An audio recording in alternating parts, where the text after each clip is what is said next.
Thank you everyone for being here, for taking time to come down and learn something new. I'm Catherine Phillips. I'm Director of Sierra Club, California. This is a panel discussion sponsored by Ebbets Pass Forest Watch, our friends at Ebbets Pass Forest Watch, which includes towns like Arnold and Murphy and a few others I can't think of. I want to thank Tamara Corlickson for organizing this and making sure we have a good, sustainable lunch served by State House Catering, the folks upstairs. Okay, so what we're going to talk about today is wildlands, wildfires, and home hardening. Nearly every year, every session, the forest and logging industry that has been working in this building, and that has been before the fires and during the fires. And they've been trying to get special favors, both from the administration, whoever the administration happened to be at the time, and from the legislature. And those special favors have included reducing the amount of oversight of logging and its impacts, allowing loggers to basically take out larger and larger trees without oversight. The interesting thing about that is that the larger trees are the more fire-resistant and resilient trees. So they've been coming to the legislature to get policies put into place that are going counter to what the legislature wants, which is fewer fires, fewer damaging fires. In the last 5 years or so, the biomass incineration industry has essentially joined with the logging industry to disperse a lot of misinformation in this building and through the media about the situation with the beetle-killed trees. If you listen to the industry lobbyists and the Brown administration, you'd think that every beetle-killed tree must be removed and burned, and that simply isn't true. You also might think, after listening to some initial news reports about wildfires of the last few years, that the most destructive are essentially caused by forest mismanagement. The proof of that thinking was displayed in some of the language of last year's SB 901. In fact, the most damaging wildfires haven't been about forests. So in short, there's a lot of misinformation about forests, chaparral, wildfires, and wildfire prevention out there that has been influencing policy in a way that's been counter to what good science would suggest needs to happen. So today we're going to try to interject some science and some facts to dispel those myths. This is the first, this is sort of the kickoff of the year. And I think over the next year you're going to be hearing from these and other forest experts, wildlands experts, wildfire experts, to help make sure that there's a balanced conversation and to figure out how we can make sure that people and buildings and the homes are safe, even as we have healthy forests and healthy wildlands. So I'll introduce in the group first who we have on our panel. To my far right, your left, is Rick Halsey. Rick is the founder and executive director of the Chaparral Institute, based in San Diego County. Rick is one of the most well-known chaparral experts in the state because he is somebody who goes out and talks to regular people about these issues and talks to people who are not just other scientists. Rick was for many years a biology teacher, and at one point after the 2003 fire, the Cedar Fire in San Diego, that was so damaging, he went and took a firefighting course so he could better understand what was going on. Next to him is Chad Hansen. Chad is he's a forest expert. He's a forest management scientist and a fire ecologist. He knows, he basically knows a lot about fire and forests and how it all works. And he's the author of one book, the name of which is the editor, the co-editor of one book, the name of which is? The Ecological Importance of Mixed-Ability Fires, Nature's Phoenix. Yes, Nature's Phoenix, which is a very valuable book because it's a bunch of essays by scientists talking about fire and forests. And then right here is Brian Nowicki, who's familiar to a number of you. Brian is the lead lobbyist in the building for the Center for Biological Diversity. He's also forestry, graduate of, you have a master's in forestry? Yeah, so he actually knows something about the issue he's talking about. Unlike you guys. Unlike the rest of us. So with that, I want to introduce Rick. Are you going to lead off? Sure. So I'm introducing Rick, and let's hear it. Thanks for being here. I really feel honored to be part of this group. I want to ask a personal question, first of all. How many of you have either lost a home, lost a friend or a loved one, or know somebody who has in a fire, a wildfire in the last few years? So this is a very deeply personal subject for a lot of us. I've lost some friends and colleagues in the Forest Service. That firefighting class I took, I actually got my red card when I was 51 years old, and most firefighters are ready to retire. Because I was talking about fire, and I got challenged by a Forest Service guy about, you scientists talk about fire all the time, never been in one. So I said, well, hire me. So that was kind of fun. I ran faster than most of the 18-year-olds. That was kind of redeeming. But the thing that's important here is we really have to have the courage to start thinking differently, because the conventional wisdom, the traditional approach to wildfire just is not working, especially with our climate change. It's dumping all sorts of new changes on us, so we have to look differently. And the problem has been, we try to control wildfires, and it's just not working anymore. What we have is a home ignition problem. It's not a wildfire control problem.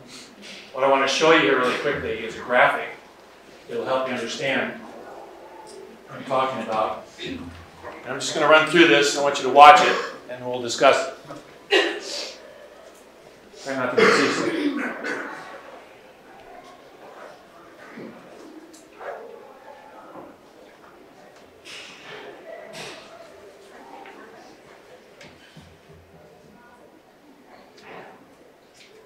So what'd you notice?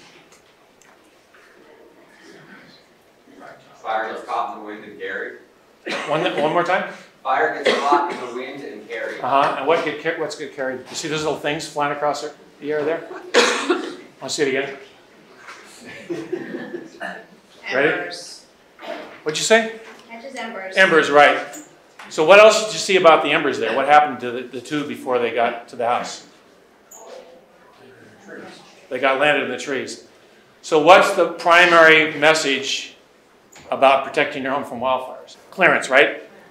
What we're actually creating is more flammable environments by creating a bowling alley for embers to target the house.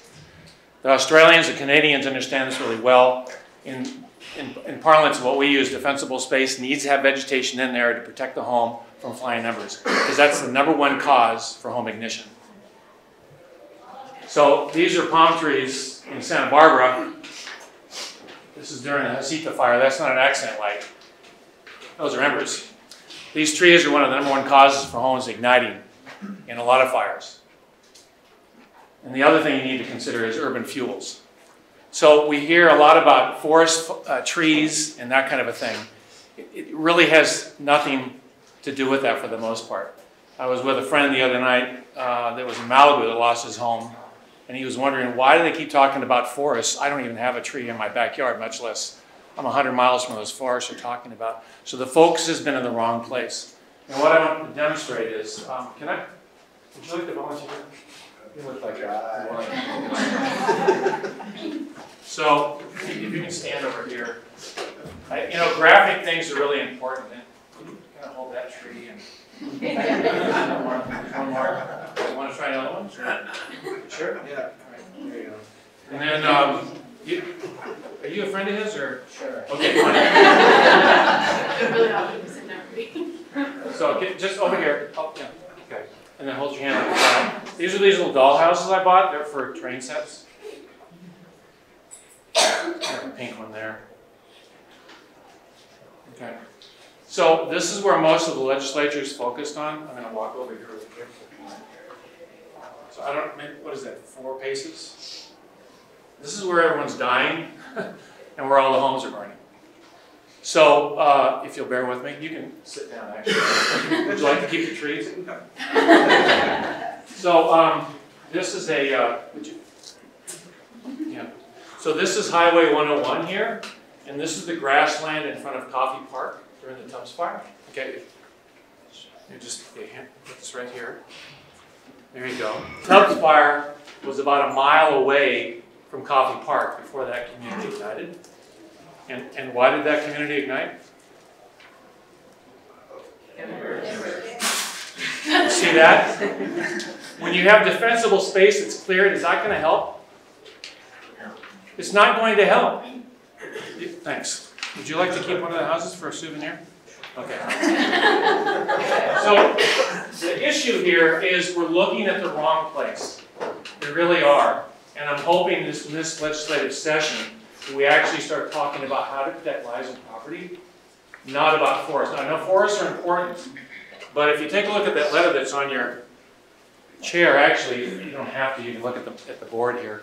I put all the most devastating fires in California ever. It's a top 20 list on CAL FIRE's website. The Camp Fire was a little outlier, but for the most part, where do you see most of these devastating wildfires? And that's defined as at least 1 person dying and at least 500 homes burned. What do you notice? It's coastal. Does it have a lot to do with dead trees, which is what those colors are? I mean, the only fire that really had any dead tree component was the Ferguson fire. I don't understand why we keep focusing on dead trees. That's not where people are at risk. So we've got to look at where people are at risk. The response we hear earlier, like I mentioned before, is clearance. That's not going to help. That's actually making a target for the fire. It's not the flame front that gets the house, it's the embers. And that's why people who have defensible space, they lose their homes. Not that it isn't important, it is. But that one variable alone is not going to protect people. So there was a study looking at almost 750,000 homes, and almost none of them were actually impinged by flame that ignited. And the structural protection provided beyond 100 feet was just not important. So the defensible space issue is important, but it's got to be done right. So here's one that did it right, ice plants and blocks of wood. You see this in every fire. So with the kind of losses we're facing these days, we have to look in the mirror and say, we've kind of been looking at this the wrong way. It's not a wildland control problem. What is it? It's a home ignition problem. And until we solve that issue, we're going to continue to lose homes and lives. Thanks for the time. All right, there's a lot of myths and misunderstandings about wildland fire, especially about fire in forests. And I'm going to focus on that because it's not just an ecological and biodiversity issue, it's also a community protection issue. Because what's happening is these myths and misunderstandings are perpetuating policies that focus resources and attention on backcountry logging and fire suppression operations, as opposed to focusing our attention and resources on helping homeowners make their homes fire safe and creating fire safe communities. So I'm just going to address some of these myths, some of the main ones, one by one. So the myth number one is that this is a wildlands issue or a fire control issue out in the wildlands. You know, as Rick pointed out, it's not. It's a home ignition issue, it's a home protection issue. And this is, shows the kind of defensible space concept. But one of the key things to understand here is that the number one most important thing is not defensible space, it's the home itself. That has to be the number one thing in the conversation. So we have to help homeowners, educate people, and also help people who need the assistance to make their homes more fire safe. And in many cases, it's not just things like fire-resistant roofing, it's simple and oftentimes inexpensive things like ember-proof vents on attic spaces so those embers don't float into an attic and burn the house down. Simple things like rain gutter guards, so an ember doesn't land on the roof, roll down into some dried pine needles and ignite the roof. And then defensible space, but really it's the first 30 or 40 feet from the house that makes the most difference. Beyond 100 feet, there's no additional difference. And it's not cutting down big trees, it's not removing all the chaparral and shrubs, it's very, very light touch pruning. Less is more when it comes to defensible space. Myth number two is that logging will stop or curb fires. In reality, it actually happens the opposite way. So I'm a co-author of the largest analysis ever done on this issue. We looked at 1,500 fires over the course of 3 decades, 24 million acres, over the whole western United States. And what we found was that the forests with the fewest environmental protections and the most logging actually burn the most intensely. So in other words, the more trees that are removed from the forest, the faster and hotter those fires burn and spread. And it seems counterintuitive at first, but the reason is that logging actually reduces the buffering effect that the winds have on fires. Fires are driven mostly by winds, hot, dry, windy conditions. It's not about how dense the forest is or whether there's dead trees.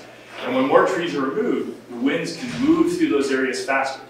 And logging also spreads very combustible invasive grasses like cheatgrass, and that spreads flames very quickly. This is a map showing the campfire that burned with such devastating consequences for homes and lives just weeks ago. And this shows the area that had been heavily logged before the fire occurred. There was a fire that occurred 10 years before the campfire, and it was heavily logged, these pink areas on private lands, on national forest lands as well. Almost all the dead trees had been removed. They had also done intensive commercial thinning in there, what they call thinning, which is really just commercial logging.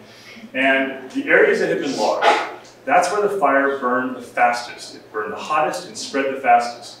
And the areas that had not been logged, the fire dropped down and was mostly just a surface fire. Now, there was some variability in each camp, but on average, it burned the fastest and hottest through the logged areas. And what that meant was, in the case of the town of Paradise, people had a lot less time to evacuate. If it hadn't been for all that logging, they probably would have had an additional 2 or 3 hours to get out of town.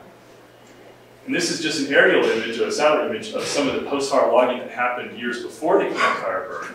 And this is, basically all the dead trees being removed. So that wasn't because there was a bunch of dead trees. And this is what they did. On Forest Service land and private land, they planted tree plantations. There was a lot of cheatgrass, and the fire just blew through those areas very rapidly. Whereas in the areas that had not been logged, it burned mostly at low and moderate intensity. And it's not just clear cutting, because that's what a lot of that was. A lot of that was clear cutting. Clear cutting of unburned forests, clear cutting of post-fire forests, and then planting of tree plantations. That tends to make fires burn hotter, that clear cutting. But also, what people call thinning. It's really just a euphemism for commercial logging. And in most cases, not all, but most cases, it tends to make fires burn hotter and spread faster. So it does not stop fires. Another big myth, this idea that fires destroy forests. It turns out that mixed intensity fire is natural in forests, and forests actually benefit from that. In fact, the areas that burn hot in fires create some of the very best wildlife habitat. We call this snag forest habitat. And it's rich with woodpeckers and cavity nesting birds and shrub nesting birds and small mammals. Spotted owls preferentially use this habitat for foraging. And dead trees, it turns out, are actually even more important than live trees for habitat. They are an incredibly rich resource for wildlife. Interestingly, as fire intensity goes up in forests, so does the abundance of birds. So we find that forests are not destroyed by fires. They rejuvenate and regenerate beautifully. And post-fire habitat is actually comparable to old-growth forests in terms of native biodiversity and wildlife abundance. So the last thing we should be doing is logging to try to prevent fire or in the forests and logging these post-fire habitat areas. Another myth is that we have too many dead trees in the forest. Turns out, actually, between fire and the trees killed by drought and these native bark beetles, about 8% of the forests of the Sierra Nevada are primarily dead trees, what we call snag forest habitat, which is that important habitat. Historically, before fire suppression, it was 14 to 30% based on multiple studies. We don't want it to be 60%, but also we shouldn't lament it being 8% or 10%. Another one is that fires burn mostly at high intensity. Not so. Even the biggest fires, this is a fire severity map of the rim fire. 8% low and moderate intensity. The red there, red kind of jumps out at you, but it's actually 19.9% high intensity. And those areas regenerate, which is another myth, that forests won't naturally regenerate after the fire. This is what it looks like in the rim fire, these big high intensity fire patches at 5 years post-fire. And that's what it looks like in the areas where they've done post-fire logging. The Forest Service called this restoration, and reforestation.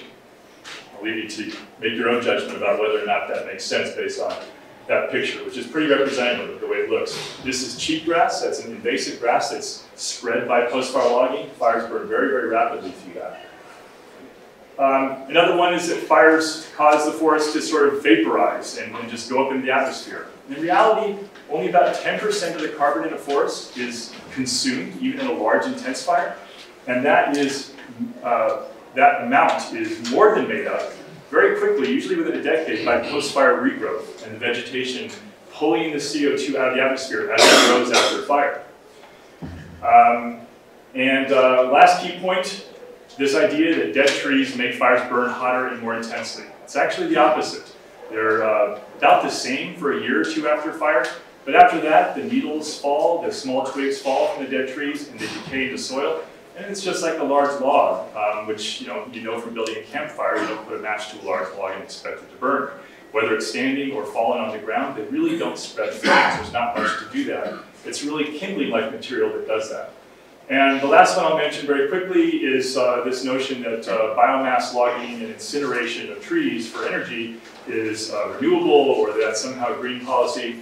It is not. Not only does it destroy habitat, but it emits 45% more CO2 into the atmosphere than burning coal for an equal amount of energy produced. So bottom line is that all these myths are perpetuating bad policies that are destroying forests and putting communities at risk. And what we need to do is redirect all those logging subsidies into helping people make their homes fire safe. Thank you. Hi everybody, I'm Brian Nowicki, the Center for Biological Diversity. Thank you very much for your time.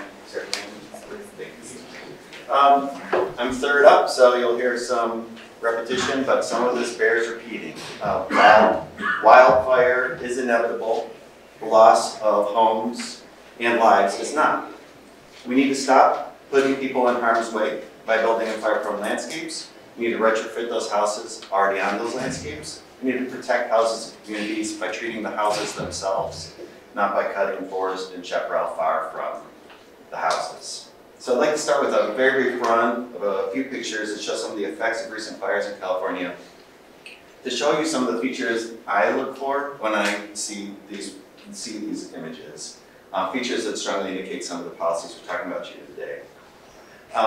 For houses to burn, they must catch fire. And there are three ways a house ignites in a wildfire.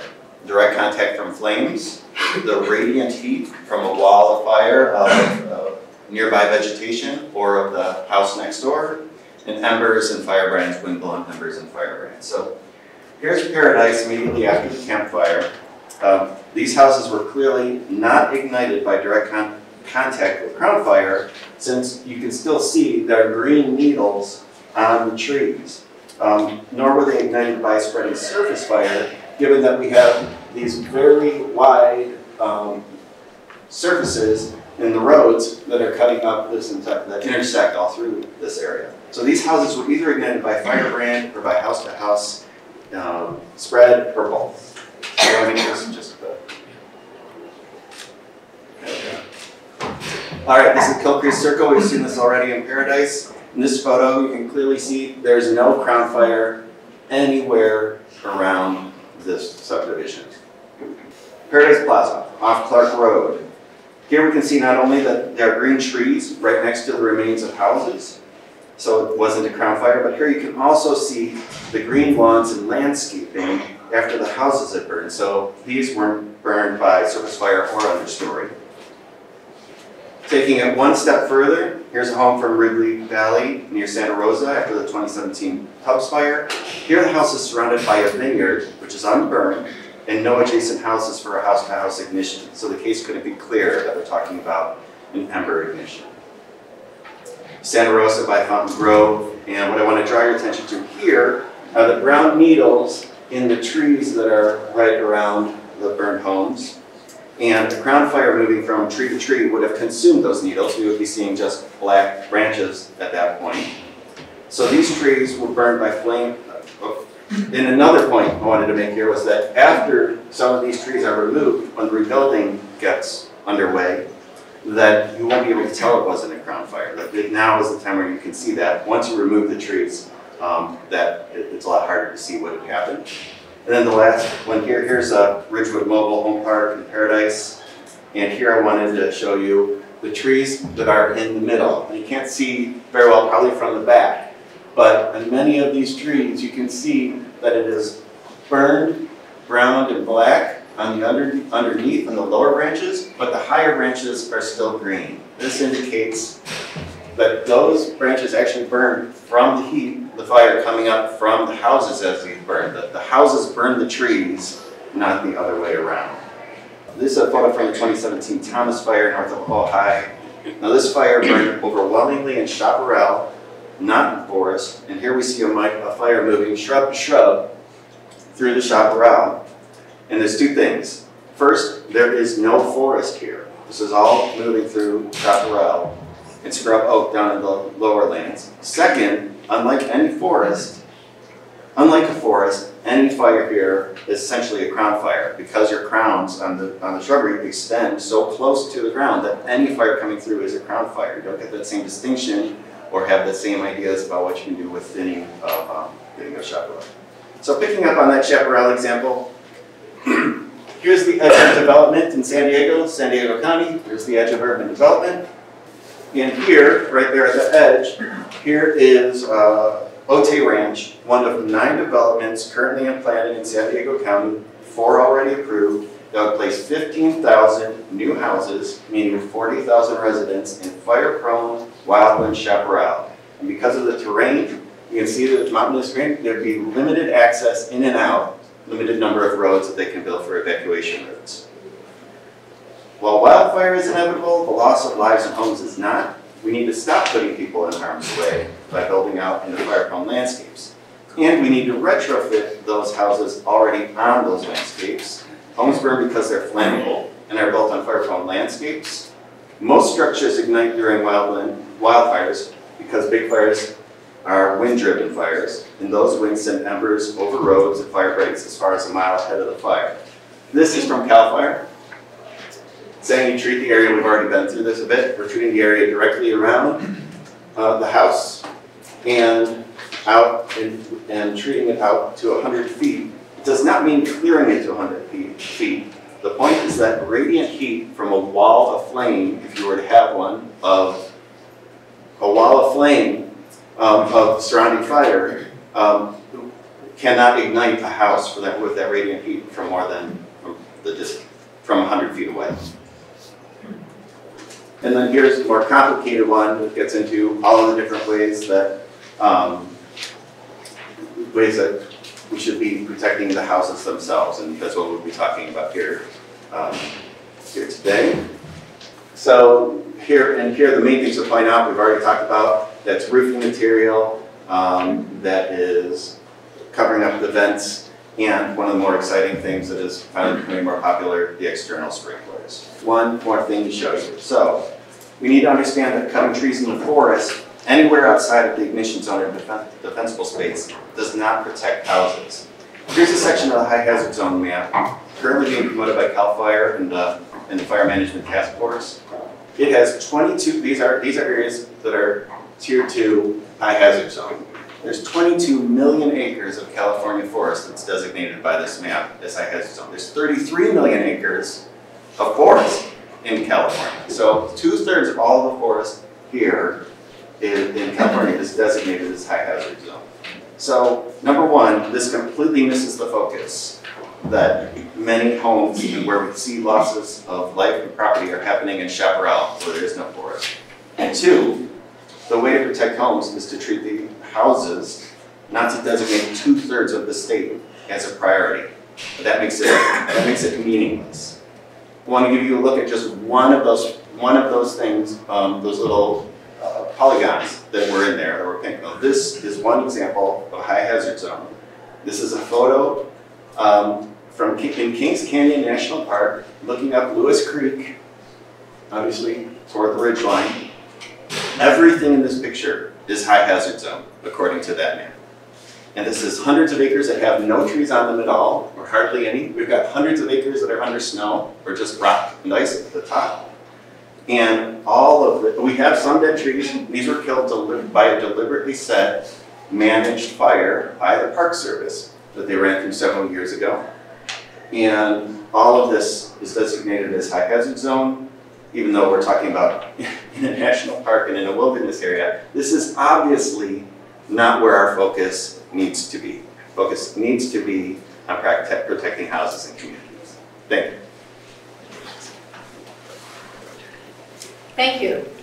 So we can take some questions, and before I take questions from the audience, I want to ask Chad one question, because I have heard that clear-cut areas, and California still allows clear-cutting, the clear-cut areas, once the monoculture, the single-age, single-species trees grow back, that those become higher fire hazards than a regular forest. Is that true, or? Yeah, so there are a number of different studies on this. We also included this in the research project that I mentioned during my presentation. And the reality is this, is that clear cutting, which is the most intensive form of logging, actually makes fires burn hotter and faster. It makes them burn more intensely than mature forests, other forest habitat areas. So this idea that we're hearing from the logging industry and from some of their political allies that if you just do more intensive logging and remove more trees, what they call fuel, from the forest, that will curb fire more. It's actually the opposite, because what happens is you change a forest into a type of grassland, in a sense, because of all the cheatgrass. You also leave behind all this slash debris. So you're removing mature trees, which aren't really very combustible, and instead you're leaving behind all the kindling-like material on the ground and creating all this cheatgrass. Fires burn very rapidly through that, as well as tree plantations, which is what they plant after they do the clear-cutting operations. So they don't always burn at high intensity, but they definitely burn more intensely on average than the rest of the forested landscape. So if the logging industry is telling you, or their political allies, that clear-cutting will somehow curb fires, or logging in general will curb fires, that is very, very strongly contradicted by the science. So you guys, in this, and you've all brought up the external sprinklers, but the Woolsey fire, CAL FIRE and LA County Chief and everyone said those just don't work because we ran out of water pressure completely. Like Las Virgenes lost all their water pressure, LA DPP lost their water pressure. There was no power, so those pumps, in theory, wouldn't work in most of the Woolsey fire area. Well, let me just address that. I mean, the first question they should be asking is how do we make exterior sprinklers work? Because they really do. They've worked in Minnesota, they work in Australia, Canada. And the first thing I hear when I suggest this is, well, the water pressure goes, the pumps don't work.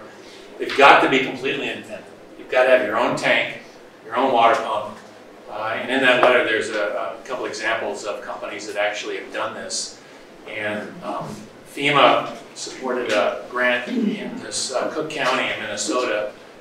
Granted, it's a totally different environment, but the fact is, it cost, FEMA paid about 75% of the sprinkler systems, and the homeowners and the camps there were responsible for about 25%, so $3,000 or $4,000. It's still a lot of money to a lot of people, but for example, with that slide that Brian showed about Paradise, where that community was just devastated with green trees all around, there could have been, at a reasonable cost, community fire tanks with an independent pump.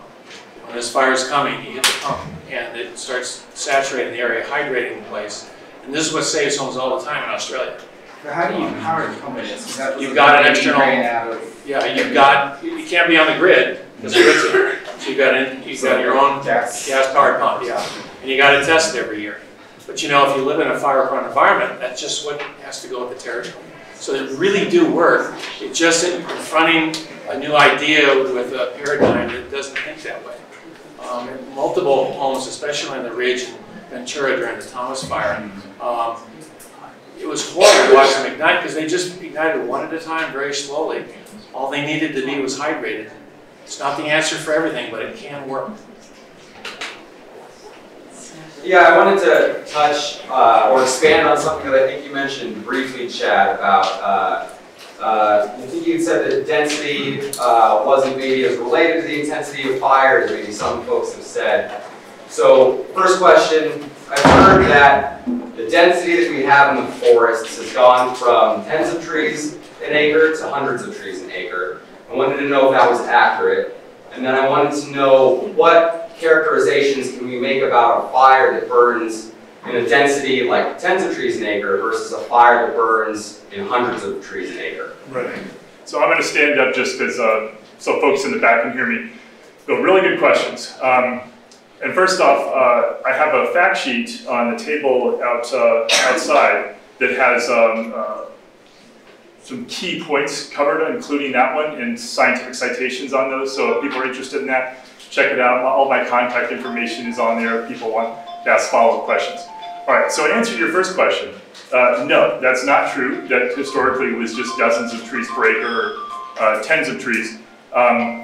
There was a series of studies published by a number of Forest Service and logging industry scientists.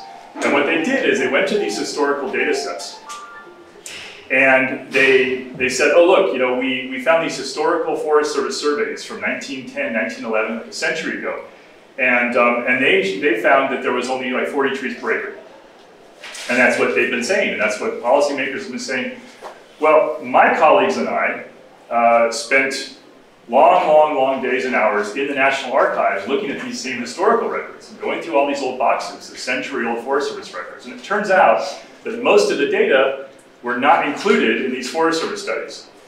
That the only thing they included was data for mature conifer trees, because what these surveys were a century ago were basically timber cruises.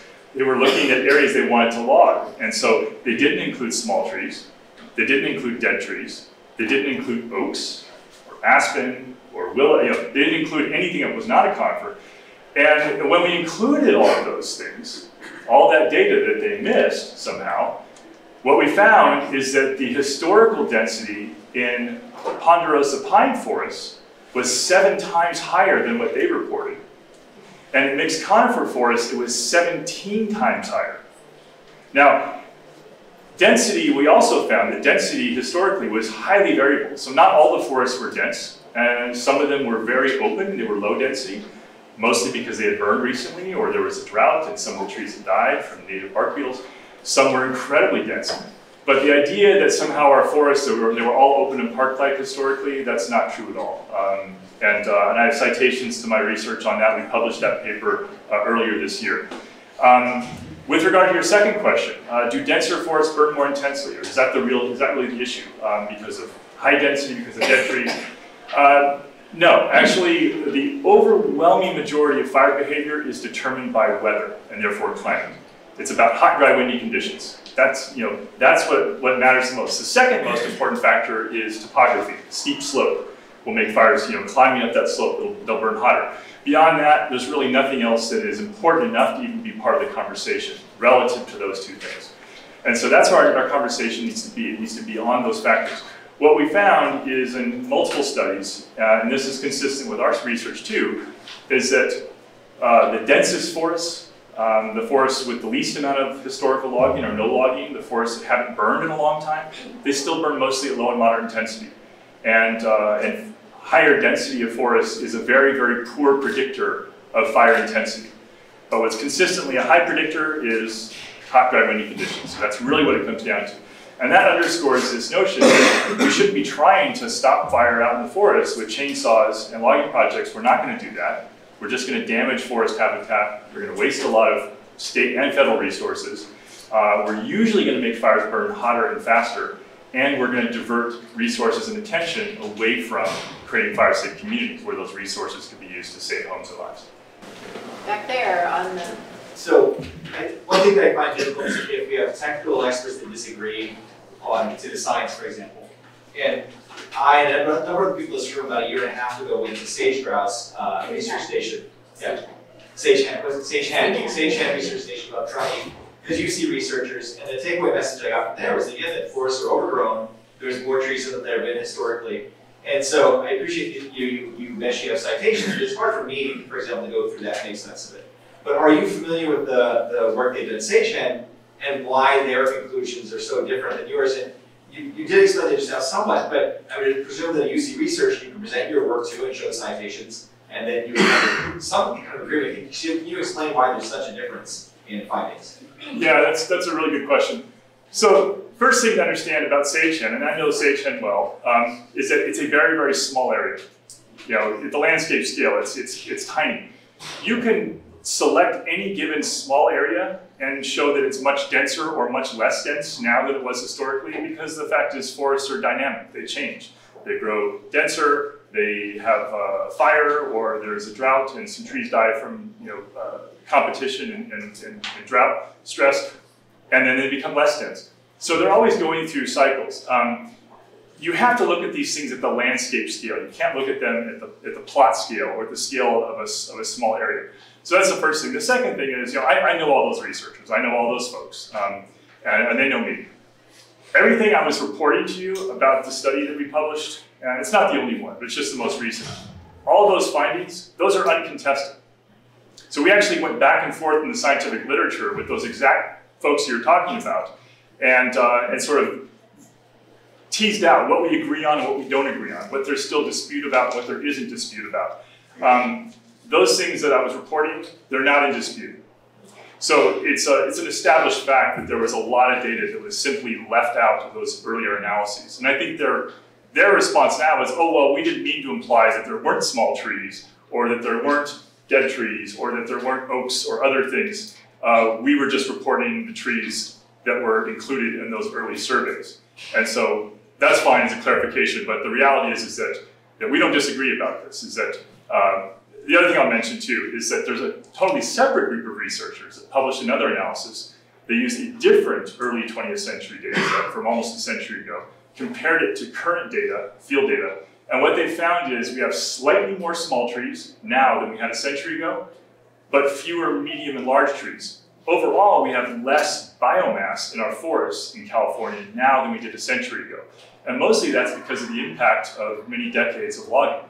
So this idea that the forests are overdense, overgrown, that's incredibly misleading. And if you hear that, just kind of, again, pick up my fact sheet in the back and feel free to reach out to me and I'll send you all kinds of citations. Can I jump on that really quick?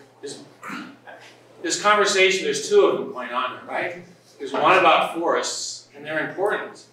But can we talk about the people who have lost their homes, the actual sites?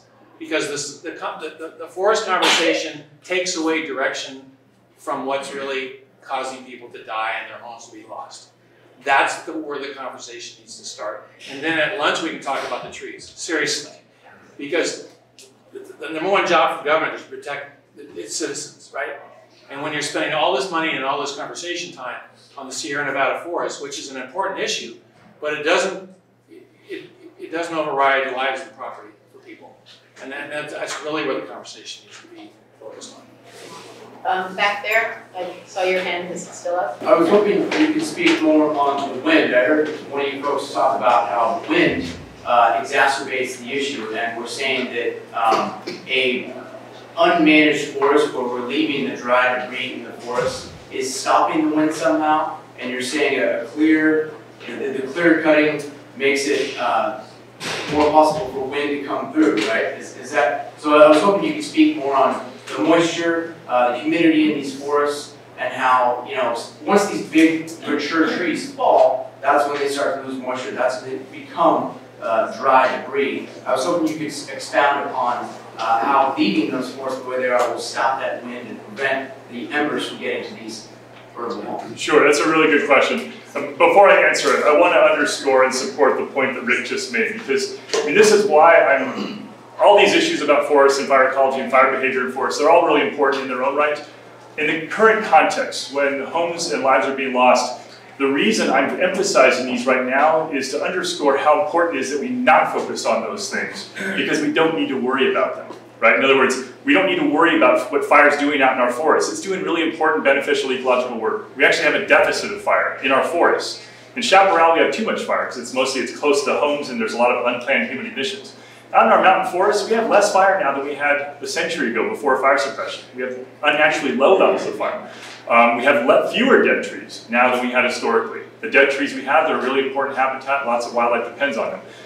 In other words, we don't need to worry about what fire is doing in our forests. It's not destroying things. We don't need to spend our resources and attention there. We need to focus on homes.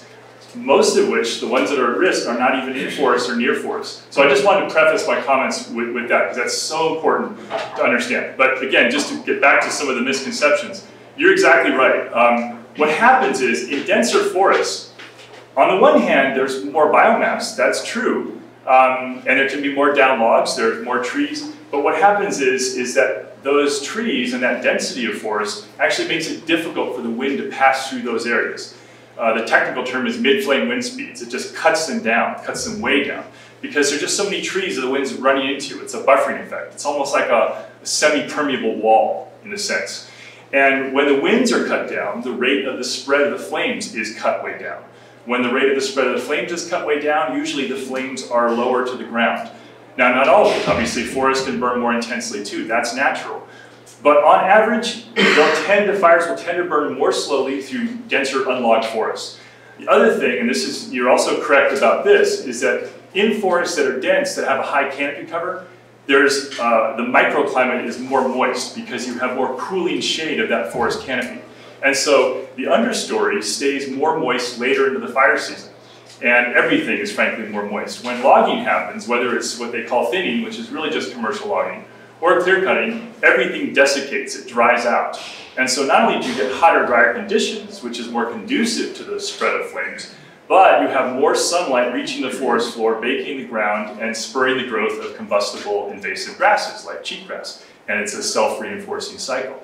So we're really just shooting ourselves in the foot if we continue to perpetuate these policies based upon these misconceptions that we need to focus our resources out in logging the forest as opposed to focusing on protecting homes, most of which are not in forest habitat at all. So if we're talking about protecting homes, from a policy perspective, what do you think the most effective tool to get homes hardened is? Is it going to be changing building codes? Is it going to be requiring certain standards in high wildfire risk areas? Is it going to be outreach education, grant programs?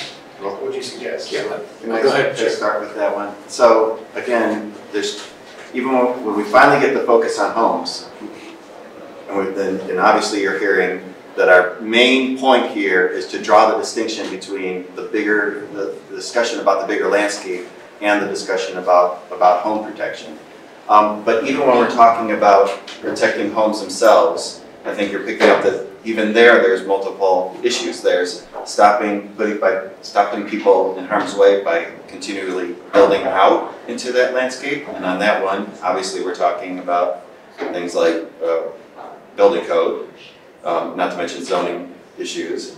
And then there's what to do with the houses that are already there. And when we're talking about what's already there, there's two pieces. There's doing the defensible space zone that's around it, and I think California is probably better geared up at this moment to be able to talk about doing the defensible space treatment than we are to talk about what do we do with the homes themselves. We're talking about roofs, the sprinkler system, especially if they're community-wide, obviously is working at above the level of the landowner, of the homeowner, and then on the other end of the spectrum, much cheaper solutions like the vent grates and the gutter protection that needs to go on there. So we're talking about a bunch of different branches of all of this, which most likely the most expensive part of it being the retrofitting of the existing homes, especially when we see them in tightly packed situations, so that you're not only worrying about your home, but your home can be taken out just the same by your neighbors if they haven't done all of the same work that you have, because that's enough heat right up 6 or 8 feet away from the wall of your house.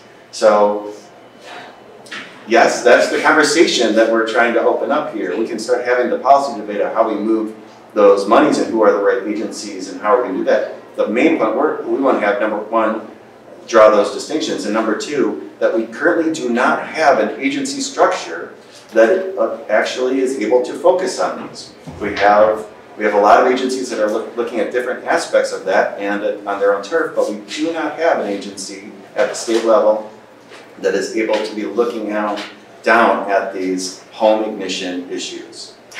So I just want to quickly add to that. A lot of the people who are most at risk in some of these in some of the areas where you have the urban wildlands interface don't have a ton of money. And you can just drive down the 50, and as you get to the more rural parts, you'll see homes that clearly are occupied by people who don't have a ton of money, that don't have the appropriate defensible space, and are very vulnerable. And if your home was built before 1980, you likely didn't have automatically some kind of vent grate or vent protection put into that home. So there's a lot of retrofitting that needs to be done, and it's probably going to be up to the legislature to find some way to provide incentive funds, to provide some of the help pay for some of the retrofitting in some of the worst areas, because in the long run it will save billions of dollars and many lives. Given your desire to focus less on forests and more on defending homes, do you think our conception of what a fire-prone area needs some adjustment? And if so, kind of how? Because it seems to me like the argument is that we could build in more places if we were more responsible about that building. So can I answer that? Yes.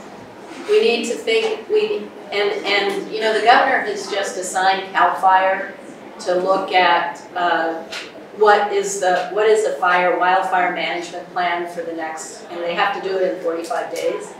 I hope that as part of that, they consider not just where do you go and fight forest fires, but they consider where do you have communities that are most vulnerable, because they have a lot of low-income residents who don't have the ability to retrofit because the homes there were mostly built before certain requirements were placed on those homes, and some other factors.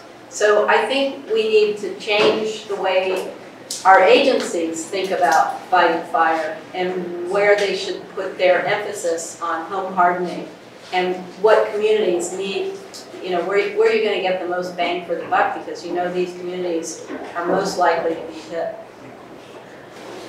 I just wanted to, if you guys could elaborate a little bit more. I think it's an important distinction that the strategies of protecting communities from fire is very, very different from talking about forest health. But I also think that there's an important discussion in forest health. We care about the forest as its own policy issue because of their value as watersheds. And in that conversation, that is a life, and that's a life conversation as well. So I'm assuming your message is not that there's no forest issue at all, but that there's a distinction between what we're doing in the forest to protect watersheds and what we're doing in communities to protect life and property. Yeah, I think it's fair to say we want forests to be as healthy as possible, and that fire is part of the way to make those forests healthy. We've gone through a century of fire suppression. We need to stop doing that in forests. We need to reintroduce fire into the forest. But we also need to stop identifying the cause of some of the most destructive wildfires in the state, and we need to start addressing how do we make homes safe. These are not forest fires. Forest fires tend not to be damaging to people and buildings, because people and buildings aren't in the middle of most of these forests. But the forests need the fire as part of their natural ecology. Just jump on that really quick. So the Los Padres, the Cleveland, the Angeles, the San Bernardino National Forest, unfortunately misnamed because most of those aren't on forest at all. They're chaparral, which is actually suffering from too much fire rather than not enough. So it's a really important distinction between forest and shrubland habitats. So, yeah, just off that. So let's just talk about homes, right? We're talking about vents, we're talking about grates. So if you've got the community that's in either a forest that is managed or not managed, and or you have a community that's amongst the chaparral, we are saying that we can prevent devastation, destruction of that community by gutters and vents, either in a forest or chaparral. Is that what we're saying? Yeah. So and the others can probably add to this as well. But I just want to give you an example, and there are many examples of this. First off, again, all the forest management and ecology issues, they're all important, but when homes are being lost and when lives are being lost, there can be no higher priority than making sure we're creating fire-safe communities. I just want to state that again. Here's the reality. If we do these things, if we take these steps, if we really put our shoulder into it and help people, especially the communities and the people that need the help most, educate the folks who can have the resources to make the changes themselves, but just don't have the information, we need to do both of those things. When that's done, and when this work is done, number one, when homes are made fire safe with these various steps, and the defensible space work, very light touch pruning within generally 50, 60 feet mostly, when that's done, the vast majority of homes will survive a wildland fire, even a very intense, fast-moving fire driven by hot, dry, windy conditions. So I just want to give you one example. There are many. And the La Tuna fire that burned fall of 2017 in Southern California, the Verdugo Mountains, where I grew up. There's a community there that had pretty rigorous steps being taken. LA County takes this really seriously, and so do the cities in LA County, very, very seriously. Defensible space is enforced, people are building codes, are updated constantly for the most fire-safe principles. People are educated about how to do it. It's not perfect. We'll never get to 100%, I don't think, but in that fire, extreme fire weather, very fast-moving, intense fire, there were over 1,400 homes inside the fire perimeter or within a short distance of the fire's path. Only 5 homes burned because all these steps were taken. So when you've got circumstances, when you've got the most intense hot, dry, windy conditions, and you've got 99% survival of homes, that's something that I think we should really be paying attention to. There are other circumstances where it's 97% survival, like the fire that happened just weeks later in that in a similar nearby area. We've got 95% survival in some fires. In some cases, 100% survival. The example that Rick mentioned in Minnesota, I believe that was 100% survival of homes with the exterior sprinklers. There was 100% survival in a community in Idaho where it was an intense crown fire that came through. Every single home survived. The fire actually dropped down to the ground, moved through the town, and then went to the other side like water through a sieve, and not a single home burned. So we're seeing examples like this where these steps are taken. I know I talked to a guy who's in charge of some of these fire safe principles recently, keeping this list, and he said every home burned, this was in, I think it was in Orange County, it might have been San Diego County, but he said every single home survived the fire, had all the updated principles, defensible space, but except for one. And they realized that it was because the doggy door wasn't secured, and the winds blew the doggy door open, the embers flew into the kitchen, landed in some cardboard or paper or something, and burned the house down. And so they added that to the list, secure doggy doors. So the point is that if we focus on the homes, this is incredibly effective. We will save homes, we will save lives, but that has to be where our focus is. I think one more question right there. I had read a newspaper article talking about a study of the Tubbs fire where they looked at each home that burned by the building code that it was built under, and the conclusion was all the building codes roughly burned at the same rate. So are there some conditions where it's just out of our hands and there's nothing you can really do to harden the home, and if so, what are those conditions? One piece of that that's complicating, and that is no matter what you do to your house, if the wall of your house is only 8 feet away from the next house, and that house goes up in flames, then that's a lot of radiant heat that can bake that wall and ignite it. So, for example, the picture that you saw, we had the one neighborhood, that square-shaped neighborhood outside of Paradise, and it was green trees, all around, and yet they all, every house in there had burned. In that case, if you haven't done something at the neighborhood level, and those were 8 feet across from house to house, you have to think at the neighborhood level. They have to have the protection at the individual house, but then there also needs to be assurance that your neighbors have it, and then potentially think about the bigger solutions as well, like those external sprinkler systems. So I'm not surprised that we're talking in this particular example, because you look at Coffey Park. Coffey Park is you look at the map, it's in the middle of all of the development. It is miles from the edge of what the of the urban development there, and yet that area had that very high rate of loss. So I think that there is it's not a perfect study to be able to say what works or not with the building codes, because if you've got the house to house, you have to take into account the house to house spread, or else you're really muddying two different issues. But I don't have the answer to your question. It's absolutely one that we want to be looking at. Of course, what we're talking about here, as yet, all of these ideas are not incorporated into most housing codes, and none of the housing codes up in the Santa Rosa area encompass the majority of these, like the ones that Chad was talking about down south. Yeah. I just want to add a point to that, because you're raising a really critical issue here. Everything that we're talking about, focusing on the home, the ember-proof vents, the fire-resistant roofing, the rain gutter guards, the defensible space, all of that is essential. But it's not sufficient in one particular circumstance where you've got homes that are built really close together, 8 feet, 10 feet, 12 feet apart. And that was the case in Coffey Park, where you had structure-to-structure ignition. It was the case in the Grass Valley fire in Southern California mountains 11 years ago, where you had the same thing. And it was the case in at least a couple of neighborhoods in the town of Paradise in the Camp Fire. In those circumstances, all of those other steps, they're necessary, but they're not sufficient.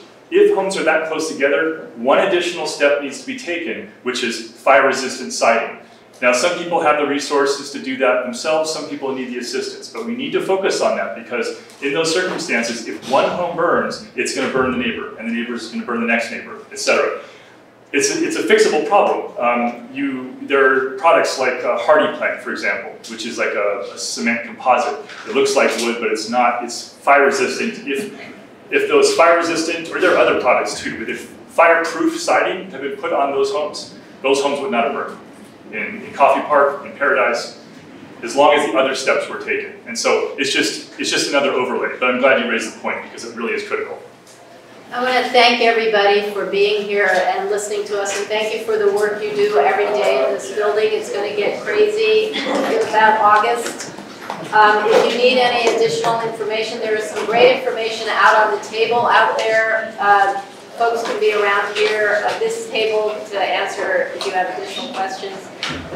Please be in touch with us as this issue continues. Sierra Club, Center for Biological Diversity. We're in the building. We can put you in touch with others. Okay, thank you. Thank you.